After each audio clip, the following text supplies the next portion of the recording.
Hey everyone, welcome back, and thank you for joining us again in our next discussion of statistics. That takes us to our next objective though, where we need to recognize and interpret subjective probabilities. Now, subjective probability would be a probability of an outcome obtained on the basis of personal judgment. Subjective probability would be along the lines of the example of an economist predicting that there is a 20% chance of recession next year, which is based on some mathematics, but at the same time, it is subjective probability. There's not equally likely chances of that occurring. Instead, even though an economist is able to look at past data, similar to using the empirical method, there's some subjectivity there. It's not just pure mathematics, therefore it's subjective probability. Heading into a couple quick examples, hoping to not make this more complex than it needs to be. In 1998, Hal Stern investigated the probabilities that a particular horse will win a race. He reports that these probabilities are based on the amount of money bet on each horse. When a probability is given that a particular horse will win a race, is this empirical, classical, or subjective probability? Well, we're in the middle of discussing subjective probability, so you know the answer is subjective probability, but this is subjective because the amount of money bet on each horse to win is based upon people's feelings about which horse will win. If you've never been to the horse races, people will bet for all sorts of different reasons, such as the name of a horse, or the number matches their birthday, or because the horse wagged its tail while it was walking around the showman's circle. That is, the probability is not based on a probability experiment or counting equally likely outcomes. Equally likely outcomes would be something along the lines of, if there are 10 horses, then each horse has a 1 out of 10 chance of winning the race. That's not the case here.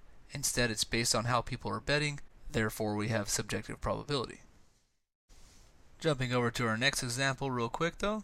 In 2014, Las Vegas set the line, which would be the payout odds on a bet, that the Cleveland Cavaliers had a 60-1 chance of winning the NBA championship.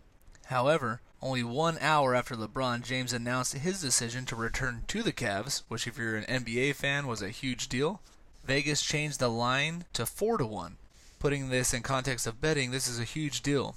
It meant that if you bet $1 on the Cavs winning the championship when the line was set to be 60-1, you would win $60 if they won.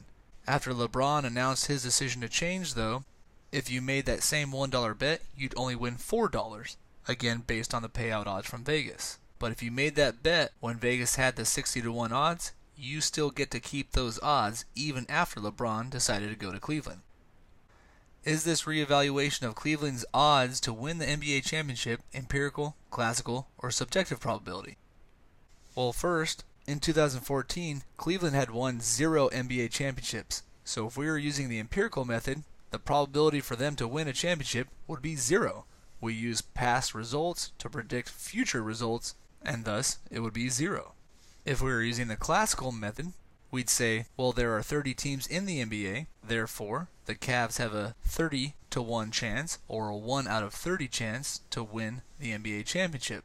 Of course, the line was set at 4-1, similar to saying they have a 1 in 4 chance of winning, therefore we're not using the classical method either.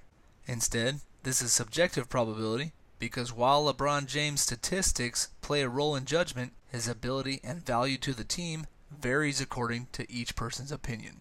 It is not purely mathematically based. Instead, each person may have a different opinion of how valuable he is to the team. Therefore, we have, yet again, subjective probability.